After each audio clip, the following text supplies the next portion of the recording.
Good morning, what's going on? This is Gimme That Change TV, and I just wanted to get on here and get a video up about my picks from last week. Normally I don't talk about this ever, but in particular I wanted to because it was my worst week all season. I went 7-6, and I have to say that I'm disgusted with three of the games in particular that I believe I should have gotten the wins for.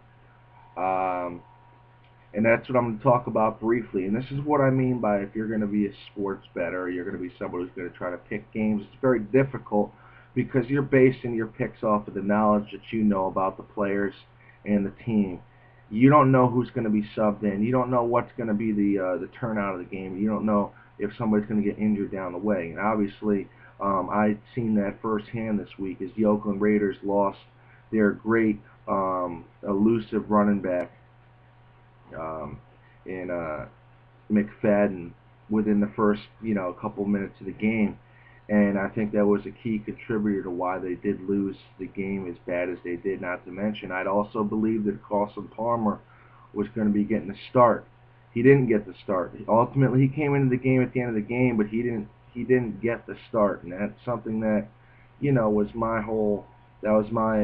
fault on going with believing that was going to happen. So that was one of my losses. Another loss was the New York Jets at the San Diego Chargers. Another thing in the NFL is there's a lot of times where you're going to watch games where there's going to be terrible calls in the field.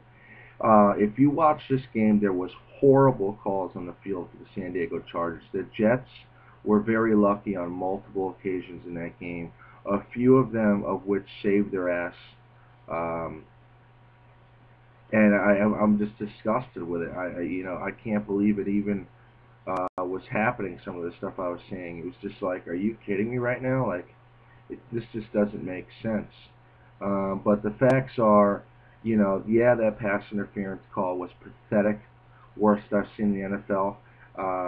One of the worst calls I've seen all season. But ultimately here, the San Diego Chargers did lose by a lot.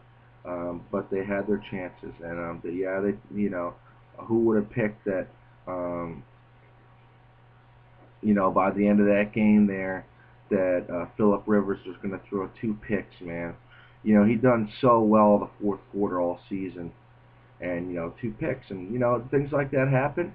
So I took a loss on that one as well, and I also took a loss on Miami Dolphins. I thought their defense would play a little bit better, and obviously they didn't.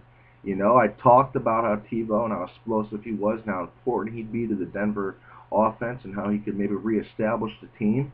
And then I don't even go with them, and look what happens. Tebow completely tears it up and plays really great at the end of the game there to get the Denver Broncos to win, and I'm ultimately saddened with some of my picks as I feel like I failed a lot of you guys that watch my videos. But this is the NFL, and this is the type of stuff that goes on, especially late in the season. So my record now moves to 72-30, which is great. Yeah, I hope you guys like the video, enjoy, leave some comments and posts. Don't forget, you can always send me an inbox if you'd like. Hit the subscribe button. Also check out my picks for week 8. Getting them up soon. Talk to you guys later. See ya.